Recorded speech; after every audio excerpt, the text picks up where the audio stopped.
Jayesh Patel, director Sumul dairy. Sumul dairy સાથે લગભગ 1200 થી વધારે સભ્ય મંડળીઓ સાથે 2.5 લાખ જેટલા પશુપાલકો જોડાયેલા છે.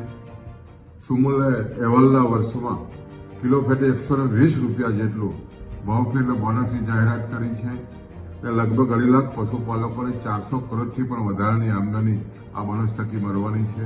અને ખાસ કરીને માનસિંહભાઈ પટેલના નેતૃત્વમાં કર્કશભેર વહીવટને કારણે શક્ય બન્યું છે. છેલ્લા 5 વર્ષમાં જે રીતે આ ડેરીએ પ્રગતિ કરી છે અને ખાસ કરીને પશુપાલકોની ચિંતા કરી છે અને દેશના વડાપ્રધાન શ્રી મોદી સાહેબનું પણ સપનું છે કે ખેડૂતોની આવક બમણી થાય દિશાના પ્રયત્ન સહકારની સમૃદ્ધિ મારફત જે રીતે સુમુલ કરી રહી છે અને આવનારા દિવસોમાં ખૂબ જ ઝડપથી પશુપાલકોને જે રીતે આર્થિક યોગદાન આપી રહી છે એને કારણે સમગ્ર સુરત તાપી જિલ્લાના પશુપાલકોમાં ખૂબ જ આનંદની લાગણી છવાઈ છે.